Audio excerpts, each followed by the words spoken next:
Sejam todos muito bem-vindos, bem-vindas. Eu sou o pastor Rodrigo Oliveira, você está no meu canal, Rodrigo Oliveira Oficial, e hoje eu vou receber o meu amigo, pastor Ricardo Souza, do Paraná, e então nós vamos poder trazer essa reflexão sobre marxismo cultural e fé cristã. Muitas pessoas perguntam se é compatível, se é incompatível, se as raízes do marxismo estão no cristianismo, como que essa coisa se dá, como que essa coisa acontece. Enquanto o pastor Ricardo Souza vai chegando aqui para nós começarmos, gostaria que você compartilhasse. Uma coisa interessante também que nos moveu a falarmos dessa live hoje, desse tema, nessa live, é até a nossa formação, por sermos pedagogos, não é? Psicopedagogos e também teólogos por formação e pastores por chamado. Porque talvez, pelo menos enquanto nós entendemos por gente, nunca foi tão importante contextualizar e explicar o que é isso, o que é marxismo cultural, contextualizar isso com a fé cristã, como nesse momento. Pastor Ricardo Souza já está aqui conosco, eu vou chamá-lo aqui para nós darmos início. E aí, meu amigo Ricardo Souza, já sei que você está por aí. Aí, muito bem. Eu tô aí. Muito bem. Engatou direto? Você estava dando aula e engatou direto? Engatei, né? Só deu tempo de ele correr tomar uma água e... Eita! Estava dando aula de métodos de estudo bíblico. Oh, eu gosto muito dessa disciplina, rapaz. Gosto muito. E acho que criar métodos de estudo bíblico é extremamente importante. Mas, boa noite, meu amigo. Bem-vindo aí com as notícias do Paraná, para nós sabermos. Fala aí um pouco para o nosso público. Não, tá gostoso, né? O Paraná tá bombando, né? O que pode acontecer com o mundo? Então as pessoas estão muito alienadas, e por falar em alienação, esse também é um tema muito importante para a nossa live de hoje. Eu queria fazer a leitura do texto bíblico, uma oração, e nós então entrarmos no tema. O texto, Souza, que eu estava assim pedindo, eu falei, Deus, me dá um versículo para nós abrirmos esse assunto, abrirmos essa live. E eu creio que Deus me deu Colossenses, livro de Colossenses, capítulo 2, versículo 8 e 9, ou versículos 8 e 9. Diz assim, ó, Colossenses, capítulo 2, versículos 8 e 9. Cuidado, que ninguém vos venha a enredar com sua filosofia e vãs sutilezas, conforme a tradição dos homens, conforme os rudimentos do mundo, e não segundo Cristo, porquanto nele habita corporalmente toda a plenitude da divindade. Fortalece a nossa vida, a nossa mente, cerca-nos com as tuas bênçãos, seja um muro de fogo ao nosso redor, supra as nossas necessidades naquilo que precisamos. Meu Deus, abençoa as pessoas que estão assistindo a esta live e que vão assistir a esse vídeo salvo. Que tudo ocorra para a glória e o louvor do teu nome. Amém. Amém. Glória a Deus. Pastor Ricardo Souza, Amém. Esse texto de Colossenses 2, 8 e 9, eu penso que foi muito oportuno, porque aqui o Paulo está reagindo a falsos ensinos, está reagindo à pressão cultural daquele momento, né? Convido os irmãos que estão em casa a fazerem uma leitura, não só do capítulo 2 inteiro, mas do livro de Colossenses, que os irmãos vão ver como que o livro está atualíssimo. E aqui, mais especificamente nos versículos que eu li, Paulo está falando, não se deixe enredar pelas filosofias, pelas vãs sutilezas, não fique segundo os rudimentos do mundo, mas segundo Cristo, né? E hoje a igreja no mundo, mas falando aqui do nosso território, falando aqui de Brasil, a igreja brasileira enfrenta um momento de falta de conhecimento da palavra, de falta de conhecimento secular, e aí tem sido presa fácil. Muitos irmãos têm sido presa fácil. A tal ponto que vários irmãos enviam o tempo inteiro na caixinha ou no inbox perguntas se comunismo, marxismo e fé cristã estão alinhados, se é possível, o que isso tem a ver com a escatologia bíblica, não é? E tem alguns pontos a ver, eu até elenquei algumas coisas aqui para nós falarmos mais, deixarmos a escatologia mais para o final da live. Então, diante desse texto, eu queria que nós trocássemos uma ideia. No primeiro ponto, eu pensei em nós fazer o seguinte: a leitura do texto bíblico, essa contextualização. Depois, nós trilharmos ali o caminho do que é marxismo, depois o que é marxismo cultural, né? Como que isso está enredado nos mais variados segmentos da sociedade. Num terceiro momento, eu pensei em discutirmos Atos 2, a questão, e aí mais propriamente dito, a questão do texto bíblico, o que aquilo ali quer dizer, porque muitas pessoas estão embasadas em Atos 2 para defender uma ideia de comunismo cristão, de socialismo cristão, de marxismo cristão.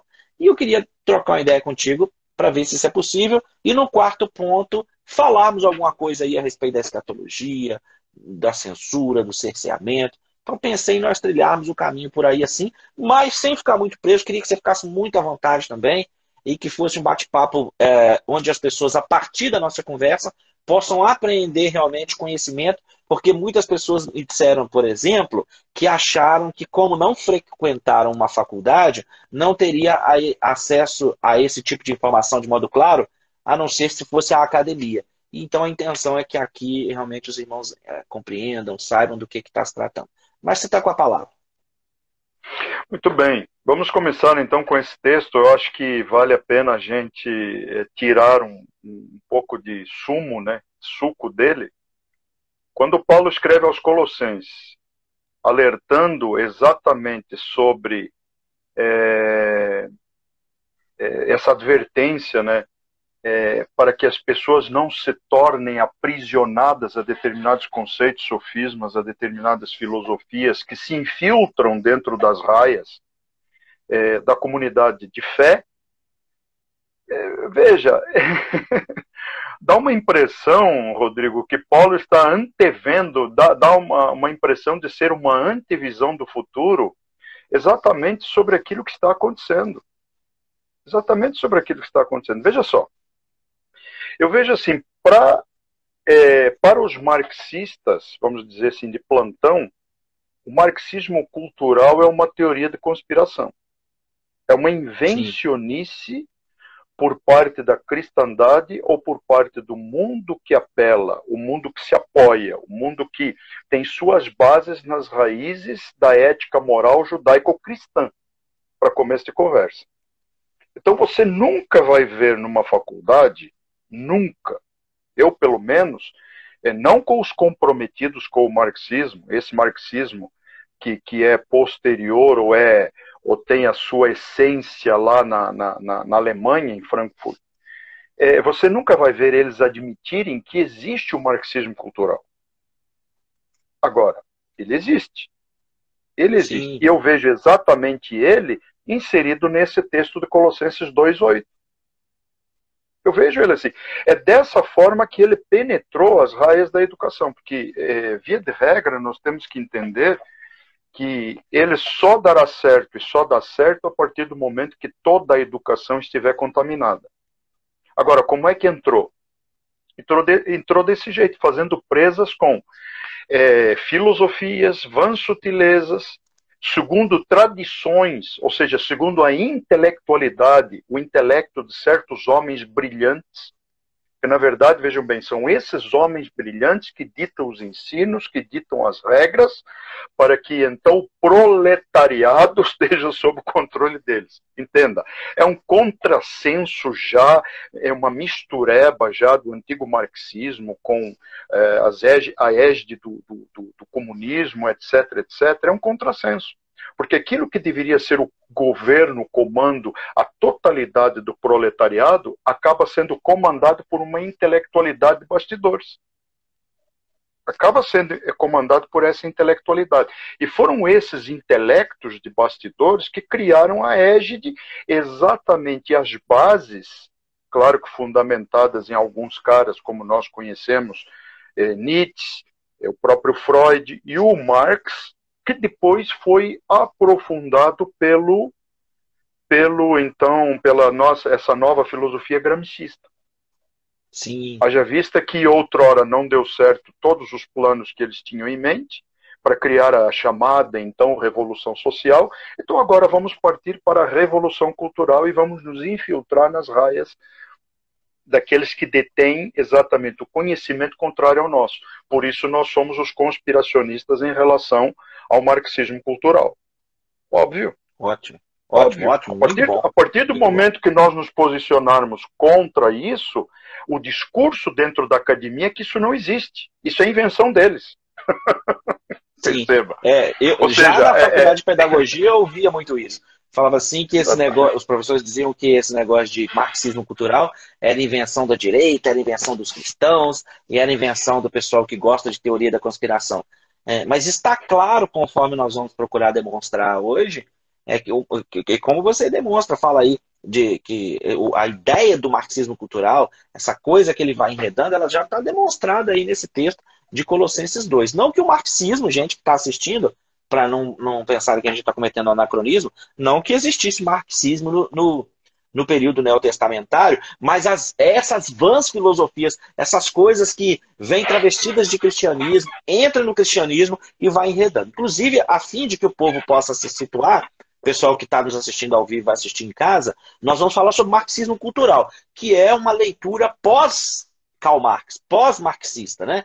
Para o pessoal que está em casa aqui, falando mais aqui para o pessoal entender, o marxismo vai ser uma ideia que vai estar surgindo no seu fundador, que é o Karl Marx, o pensamento de Marx, que vai acontecer posterior ali à Revolução Industrial na Inglaterra. Inclusive é nesse cenário que ele está inserido, acreditando que agora os homens, as mulheres, as crianças estão sendo mais exploradas porque houve a Revolução Industrial, o que é, na verdade, um equívoco, porque as pessoas eram mais pobres, né? As pessoas eram mais pobres. Então, se agora tudo que veio de benefício com a Revolução Industrial mostra que, na verdade, as pessoas eram mais pobres. Mas, ok, ele está inserido naquele contexto onde a primeira máquina a vapor surge ali, então a civilização vai se tornando industrial, e ele, então, começa a observar que as pessoas, na sua opinião, estão sendo exploradas, estão trabalhando muito mais. E aí ele vai desenvolver essa ideia aí, dessa revolução, né?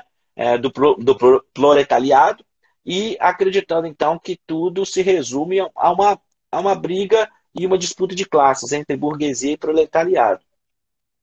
E a partir do Marx, gente, que aí não é necessariamente nele que nós estamos focados hoje, porque nós vamos falar do marxismo cultural, mas para as pessoas entenderem do que nós estamos falando, para o Karl Marx o grande problema era o capitalismo, né? Então ele acreditava que tinha que se atacar o capitalismo para poder, então, mudar os vários setores da sociedade, mudar a cultura, mas primeiro atacando o capitalismo, atacando primeiro esse sistema, que para ele era perverso e era o mal. Ele acreditava que os trabalhadores tinham, o proletariado, tinha que fazer uma revolução armada e tomar as fábricas, tomar o poder, e que então, já que agora o proletariado era que tudo produzia, ele devia então se apropriar de todas as coisas.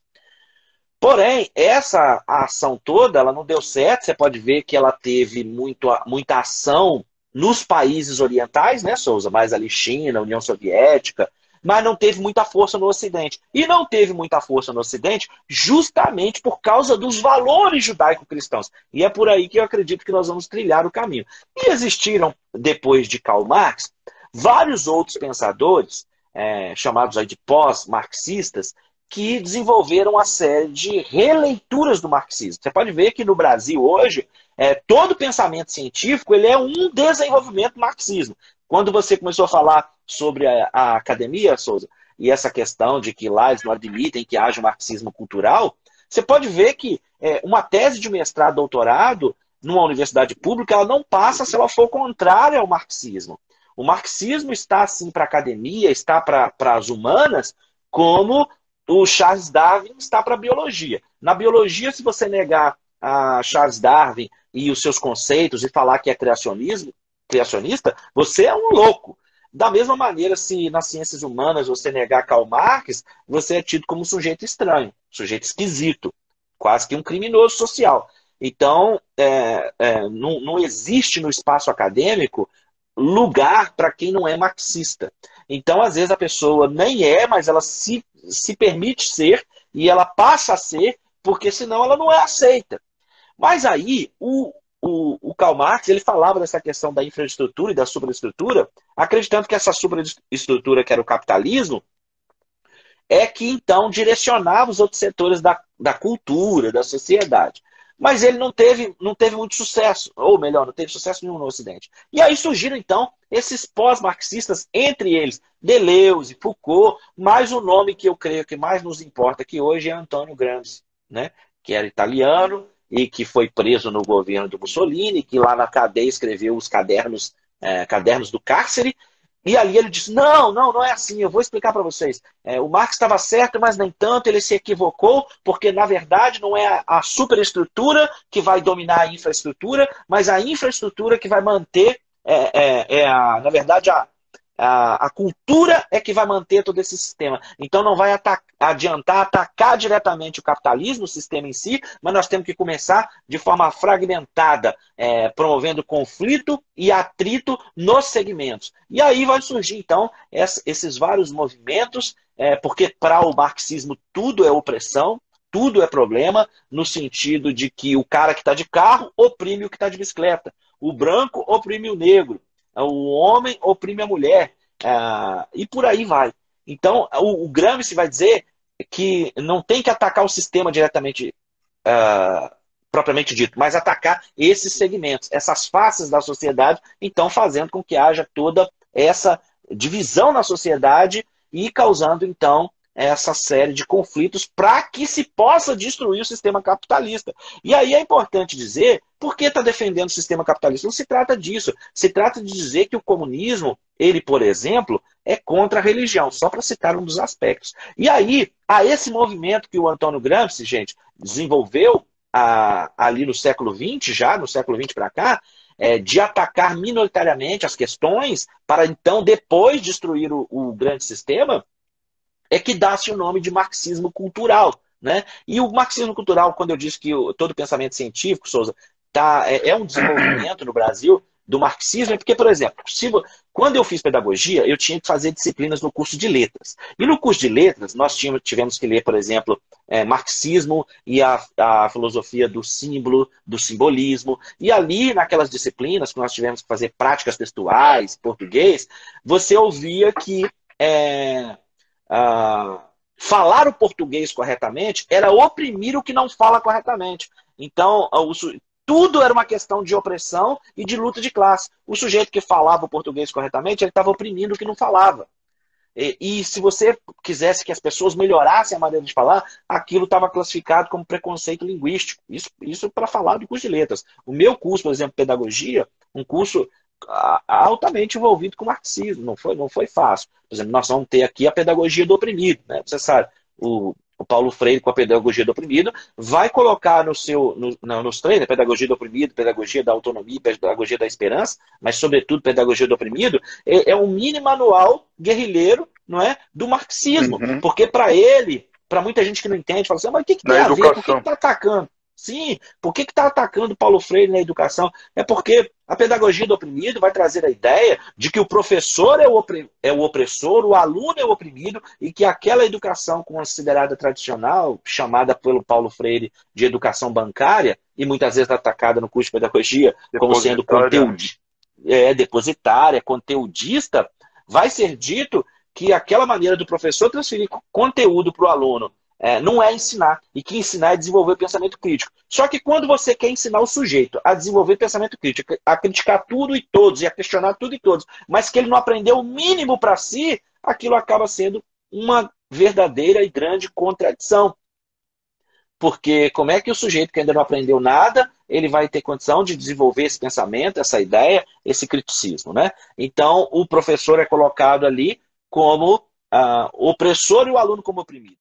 Não perde o raciocínio, não, gente. Nós estamos aqui pausado no tema, dizendo que todo o desenvolvimento, todo o pensamento científico, toda obra científica, todo pensamento científico nacional é um desenvolvimento do marxismo, né? Então, no primeiro momento, é isso que você precisa ter em mente, que o marxismo cultural, ele, ao invés de atacar o sistema capitalista diretamente, ele começa pelas beiradas, colocando uns contra os outros, dizendo que o professor oprime o aluno, o cara que anda de carro oprime o cara que anda de bicicleta, o homem oprime a mulher, não é? o branco oprime o negro, o patrão oprime o empregado. Tudo é uma questão de luta de classes e de opressão e de oprimido. Olha aí, Souza está de volta. Souza, eu vou te dar a palavra, mas só para fechar o raciocínio. Então, eu estava dizendo que enquanto o Marx queria atacar o sistema diretamente, o Antônio Gramsci ele vai falar, então, de colocar uns contra os outros e partindo de menores partes, envolvendo-se na cultura, dominando a classe artística, dominando o segmento da sociedade. Então, eu estava dizendo que todo pensamento nacional é um desenvolvimento marxismo. Falei da filosofia, da pedagogia, que o professor é visto no Paulo Freire como aquele opressor do aluno. E também tem um livro que me chamou muita atenção, o livro A Política Sexual da Carne, da Carol Adams. Ela vai dizer e vai ensinar, por exemplo, dentro do marxismo, a ideia do vegetarianismo. Até teve uma live que nós pegamos para falar um pouco disso. Então, essa ideia de ser vegetariano, de ser vegano, dentro do marxismo, ela vai vir porque, de acordo com a autora, nesse livro, A Política Sexual da Carne, ela vai dizer que matar o animal para comer carne, e as proteínas, as coisas que tem na carne, faz com que nós, homens, o masculino, se torne mais masculino, não é? E que, então, é uma forma de opressão, e que a sociedade é machista porque come carne. Então, quando você vê o marxista defendendo a ideia de vegetarianismo, tem toda uma construção teórica, argumentativa, por trás disso. E ainda também nós vemos que tanto é assim que todo pensamento científico é um desenvolvimento marxista, nós vemos isso também na religião, nós que somos protestantes. Nós temos aqui a teologia da missão integral e a Igreja Católica tem a teologia da libertação. Então você vai ter dentro da religião também, você vai ter na letras, na pedagogia, ou seja, educação, você vai ter na culinária e você vai ter na religião também essa ideia do marxismo envolvendo. Porque o socialismo, o marxismo, ele toma emprestado do cristianismo os seus elementos de compaixão, né? De modo que as pessoas começam a achar que socialismo, ou vários tipos outros de socialismo, sejam, então, uma representação da igreja primitiva. Mas deixa eu mandar a bola aí para você, Souza. Vai lá. Pois é, eu perdi o rumo da prosa, então eu vou tentar retomar no sentido de nos permitir, talvez numa linguagem um pouco mais simples, mais favorável, fica à vontade. Para não usarmos discurso rebuscado, entendermos como essa história pode ter começado para hoje chegar ao ponto que chegou, que é exatamente esse ponto que você focou, que é a infiltração dentro das raias educacionais. Isso aí. E, obviamente, dentro das raias da igreja. A gente vê aí não somente o manual de guerrilha,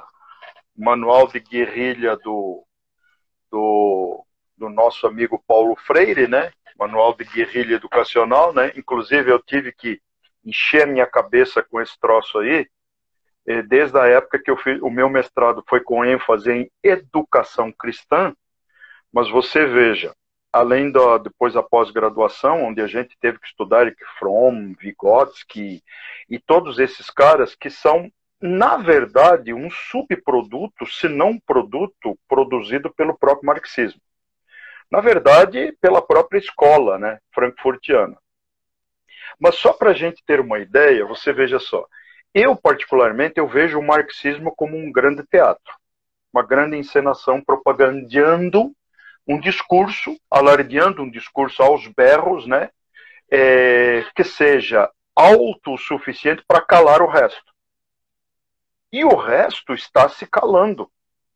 Esses caras, como nós, quando eu digo nós cristãos ortodoxos, aqueles que procuram manter uma linha de fé, manter e defender a sua fé, eu sempre defendi a ideia, nós não precisamos defender a Bíblia. A Bíblia tem uma mensagem que por si só se basta e é autoridade.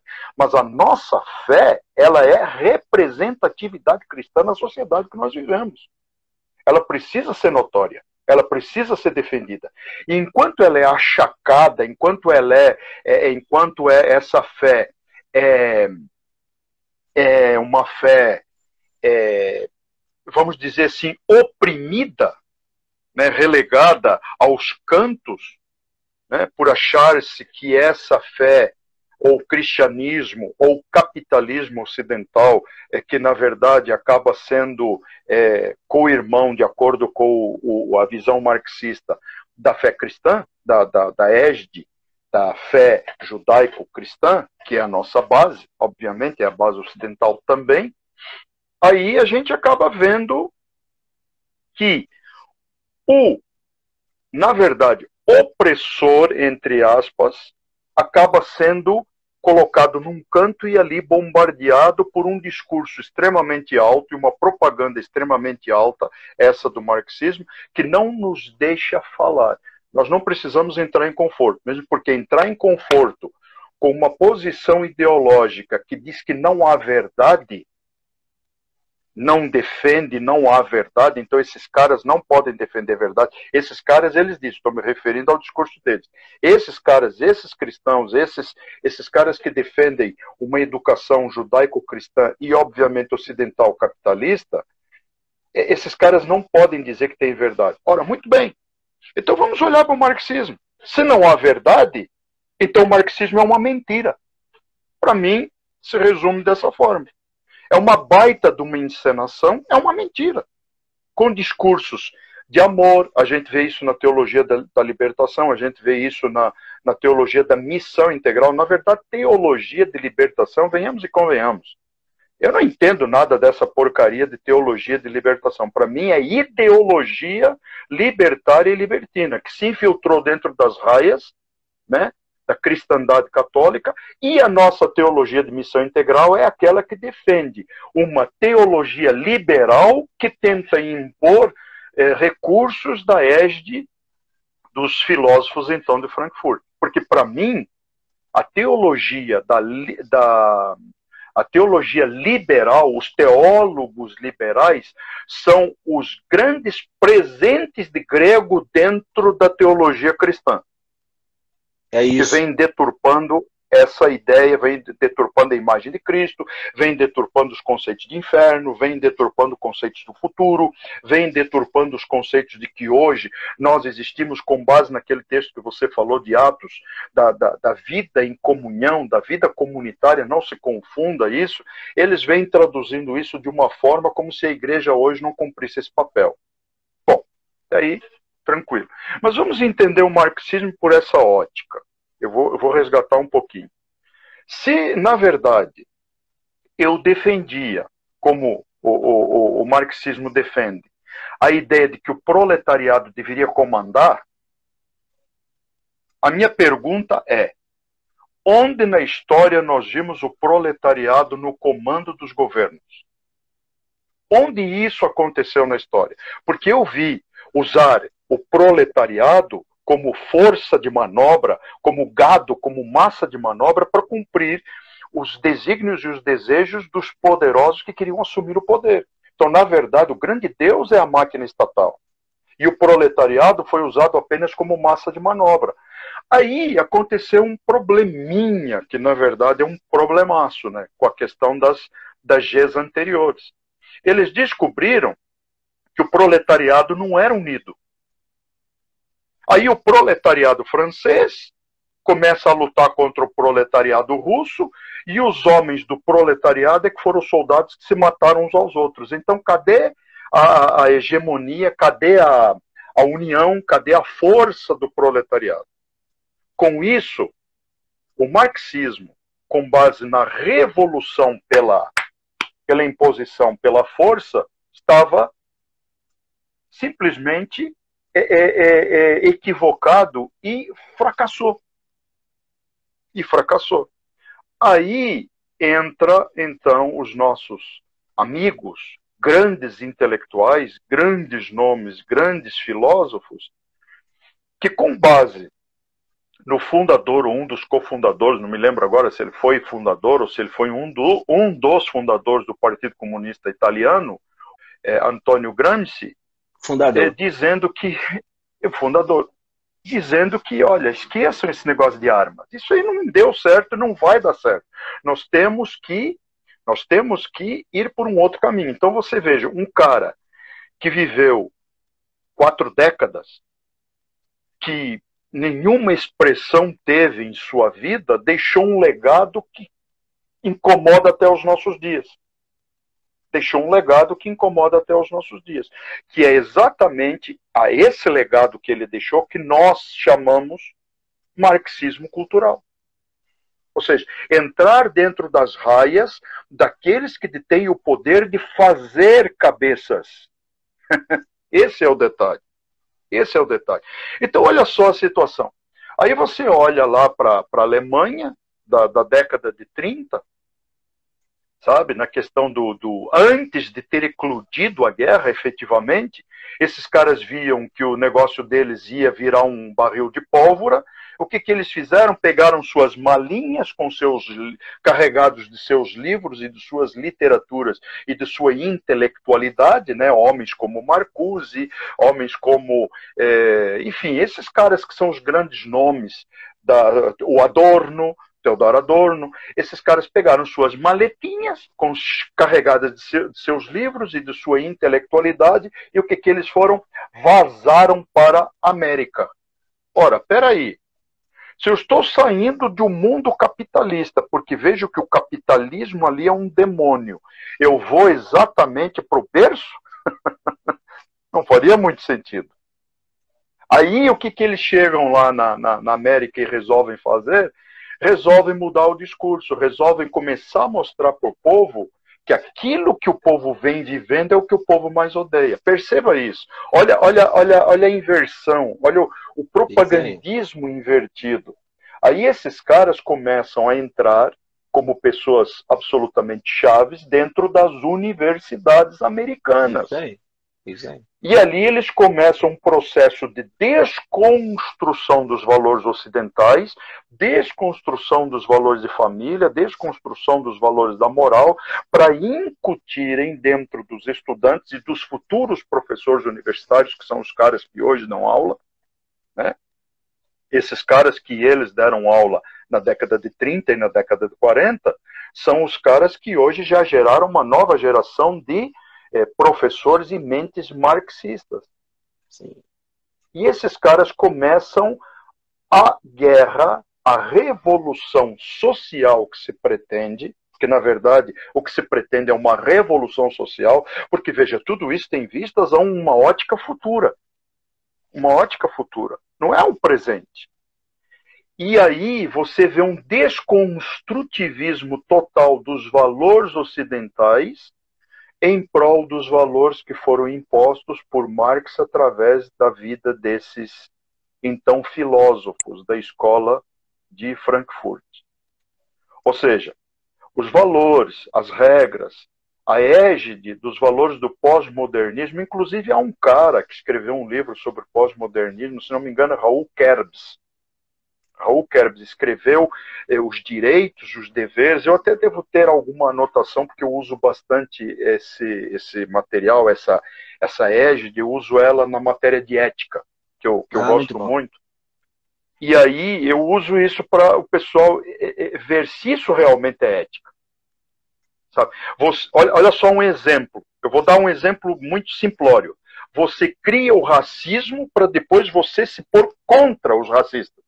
Você já percebeu? Você cria o caos. Parece que isso aí faz parte daquilo que o Hegel, né, fundamentou, que na verdade ele respaldou o Marx. Você cria o caos, você cria uma coisa ruim, para depois juntamente confrontar uma coisa boa, e quem sabe disso saia algo produtivo para a sociedade. Pronto, muito bom. Isso tem mais a ver com escatologia do que o nosso público pensa, nós vamos chegar lá. Eu fiz esse parênteses só para falar isso. Que justamente ele falava que você tinha que criar a tese, a antítese, e então colocar esses conflitantes para chegar na síntese. E aí o materialismo histórico dialético do Marx e do Engels vai ser justamente esse desenvolvimento. Isso é importante que o nosso público ouça, sim, Souza. Muito bom você resgatar essa questão da dialética, porque dentro dessa perspectiva, o que Marx vai desenvolver, essa questão do materialismo histórico, materialismo dialético, é que o valor das coisas está a partir do material, do trabalho. Isso é outra coisa muito importante. Esse materialismo, ele nega o sobrenatural. Para Marx, para esse aspecto da religião, Deus, a esperança escatológica, a vida futura, isso é um problema, porque atrapalha a conscientização do proletariado. né? E então, Uhum. essa questão da dialética dos contrários, isso foi brilhante, você falou. Ele cria o racismo, combate o racismo para a partir disso desenvolver, porque a grande ideia é usar o aparelho estatal, criar todo esse conflito, utilizar aquilo que existe para então atingir aquela sociologia utópica, né? Aquele marxismo utópico, aquela ideia que é chegar ao comunismo, né? Aquela coisa comum, a comuna. Uhum. Mas continua lá, seu raciocínio, você estava Então, falando. só resgatando um pouquinho tentando aprofundar, o Marx, é claro que ele desenvolveu e aprofundou os princípios hegelianos. Mas se nós pensarmos bem, o próprio satanismo usa isso. Quer ver em que sentido? Eu vejo assim, dá liberdade para o mal, para a malignidade. Dá liberdade. Deixa o ser humano, deixa a sociedade se esborrachar na maldade, no que é maligno. E pode ser então, veja bem, eles afirmam que sim, mas eu digo que dificilmente, se uma sociedade mergulhar no que é maligno, algo bom disso possa surgir. Não tem como. Não há a menor possibilidade. Você cria o caos e daí do caos você quer criar algo bom. Sabe? Onde que está essa evolução? Então, mas a ideia é essa. A ideia do Hegel, que o Marx aprofundou, é o seguinte: cria o caos, deixa o proletariado lutar, deixa fazer a revolução, deixa tomar o poder, deixa, sabe, dá liberdade para inversão de valores, dá liberdade para que tudo, né? Ou seja, dá liberdade para proibir o proibido. Isso. Ou seja, tudo será permitido. E aí algo bom surge dessa sociedade. Mas que algo bom? A única coisa boa que eu vejo que surge dessa sociedade é algo que faz parte dos interesses deles. Eles têm um exército poderoso nas ruas, formado por diversas frentes, proletariado, movimentos ideológicos, movimento disso, movimento daquilo, é feminismo do lado, homossexualismo do outro, é as bases da educação do outro, é a opressão do antigo sistema educacional que hoje precisa ser desconstruído, porque mas veja bem, precisa ser desconstruído em que sentido? Em que sentido? Eu fiz parte de uma transição aqui no Brasil. Quando cheguei ao Brasil, eu fiz parte de uma transição de uma escola que eu particularmente defendi durante muito tempo. A escola prática. Ensina as pessoas a fazer. Não apenas teorizar. Só que nessa ensina as pessoas a fazer, Rodrigo, surgiu um grande problema. As cabeças não sabiam mais os fundamentos filosóficos da matemática. As cabeças não conheciam biologia e também não havia interesse que se conhecesse biologia, porque a partir do momento que a biologia lhes dissesse, e ela teria que mentir nesse sentido, que as espécies se reproduzem de acordo com as suas espécies, dentro da sua espécie, isso deporia contra a teologia naturalista da evolução, o evolucionismo. Então também não era interessante ensinar biologia. A química também não era interessante ensinar, né? Porque você vai criar pessoas pensantes e você vai criar núcleos de pesquisa que possam trazer grandes descobertas para o benefício da humanidade. E eles não querem o benefício da humanidade, eles querem o controle. É diferente. É diferente. O intelectualismo que impera dentro desse meio, do meio educacional, do meio acadêmico, sabe, é com vistas a impor um sistema revolucionário onde eles possam ter o domínio, o controle e o comando do mundo. Quem é o exército que manobra isso? Quem é o exército das grandes mentes de Frankfurt? Quem é o exército de Marx? Quem é o exército de Nietzsche? Quem é o exército de Hegel? Quem é o exército? São exatamente as cabeças pensantes e geradoras de outras cabeças que estão dentro das universidades. Essa é a ideia. Então, quando você fala isso, Souza, você me remonta aqui ao período militar, ao período da ditadura, porque, claro que de forma bélica, não é? A ditadura, obviamente, é o terreno que estava preparado, ela ganha. Mas aí o sujeito que começa a voltar, esses exilados, aquela coisa, o pessoal começa a se apropriar da academia, da universidade. E então, toda aquela ideia, não, deixa o cara falar lá. Então, toda aquela ideia, toda essa ideia marxista, toda essa ideia vai sendo, então, mais difundida e se apropria da universidade brasileira. E então, os novos, as pessoas que vão se formando, os cursos, vão sendo impregnados pelo pensamento, pela ideologia marxista.